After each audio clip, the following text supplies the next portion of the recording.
नमस्कार दोस्तों, स्वागत है आप सभी का एक बार फिर से आपके चैनल परीक्षा मंत्र में। जी हाँ दोस्तों, इस वीडियो में हम बात करने वाले हैं करंट के कुछ महत्वपूर्ण प्रश्नों के बारे में। ये जो है करंट का वीडियो नंबर 4 है। ठीक है, इससे पहले 3 करंट की वीडियो बनाई गई है, उसे भी जाकर देख लीजिए। वीडियो के प्लेलिस्ट में करंट का एक प्लेलिस्ट बनाया गया है जिसमें वीडियो डाले गए हैं। ठीक है, तो दोस्तों वीडियो पूरा देखिएगा और जो लोग अभी चैनल पर नए हैं चैनल को सब्सक्राइब कर लें, साथ ही साथ बेल वाले आइकन को दबा लें ताकि जब भी हम वीडियो डालें उनको नोटिफिकेशन प्राप्त होगा।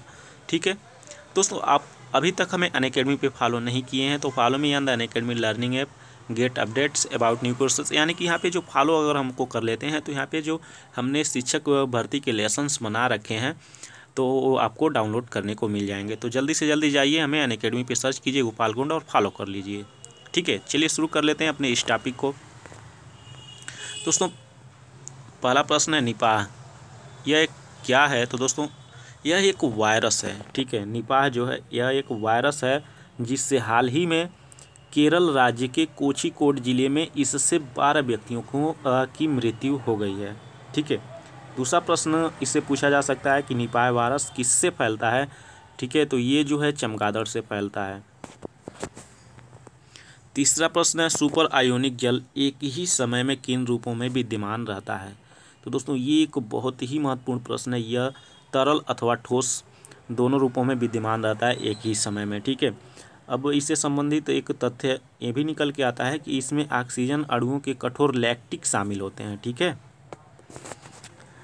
चौथा प्रश्न है हाल ही में कैम्ब्रिज विश्वविद्यालय के अनुसंधानकर्ताओं ने ब्रह्मांड के सबसे छोटा तारा की खोज की जिसका नाम है EBLM JO5, यानी कि 4 बार 5 है और 7 है। ठीक है, AB, ये नाम याद रखिएगा।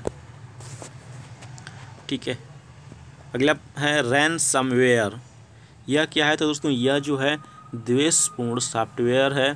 ठीक है, हाल ही में इसके बारे में आपने सुना होगा कि डाटा चोरी हो जा रही है, तो इसी सॉफ्टवेयर के माध्यम से चोरी हो जा रही थी। ठीक है, यानी कि इसके माध्यम से किसी के डाटा को हैक या ब्लॉक कर लिया जाता है, फिर फिरौती की मांग की जाती है, यानी कि पैसे की मांग की जा रही थी। ठीक है ना।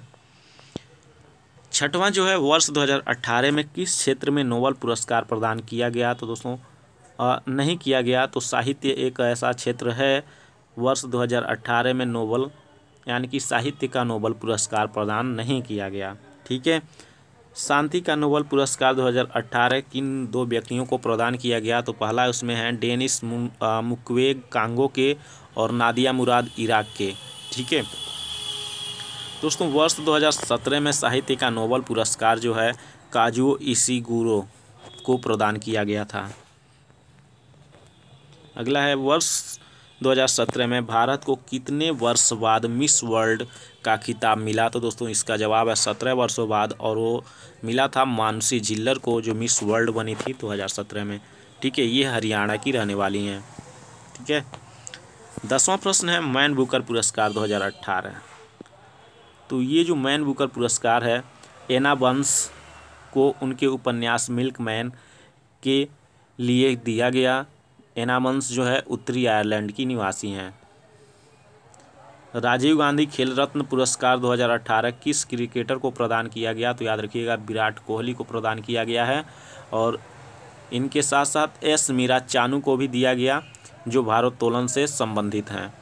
ठीक है, अगला है एशिया का नोबेल पुरस्कार के नाम से प्रसिद्ध पुरस्कार कौन सा है? तो रेमन मैग्सेसे 90वां ऑस्कर पुरस्कार 2018 के तहत सर्वश्रेष्ठ फिल्म अवार्ड किसे दिया गया? तो इसका जवाब है दोस्तों द शेप ऑफ वाटर। ठीक है, 63वां फिल्म फेयर पुरस्कार 2018 किस फिल्म को मिला? तो हिंदी मीडियम जो फिल्म आई थी उसको दिया गया। वर्ष 2018 में पद्म विभूषण पुरस्कार कितने व्यक्तियों को प्रदान किया गया?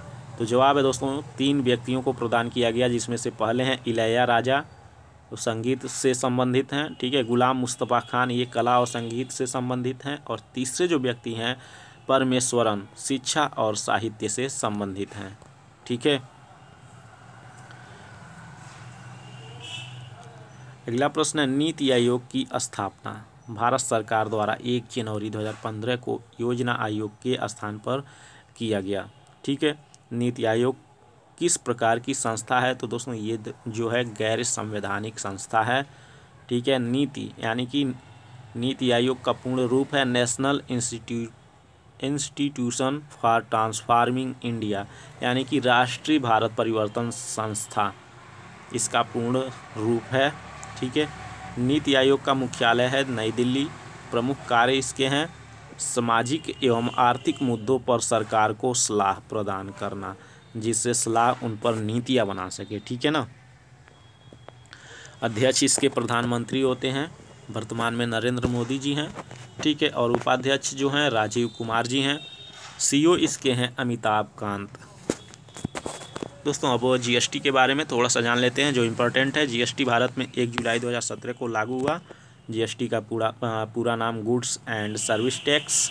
ठीक है। विश्व में प्रथम जीएसटी 1954 में लागू हुआ था, तो फ्रांस देश में। ठीक है। भारत में यह जीएसटी जो है 1 जुलाई 2017 को लागू हुआ। ठीक है। अब प्रश्न पूछता है भारत की जीएसटी किस देश के मॉडल पर आधारित है? दोस्तों याद रखिएगा कनाडा के मॉडल पे।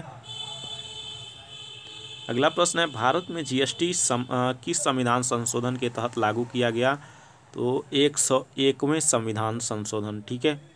जीएसटी के ब्रांड एम्बेसडर हैं अमिताभ बच्चन जी। और भारत में जीएसटी किस समिति के सुझाव पर लागू किया गया? तो दोस्तों इसका जवाब है विजय केलकर समिति।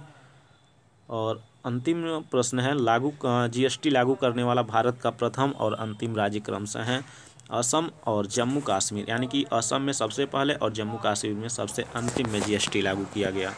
तो थैंक यू दोस्तों, वीडियो देखने के लिए आप सभी का बहुत बहुत धन्यवाद। वीडियो अच्छी लगी हो तो लाइक करें, शेयर करें और साथ ही साथ हमारे चैनल पे अगर नए हों तो चैनल को सब्सक्राइब करना ना भूलें। थैंक यू दोस्तों।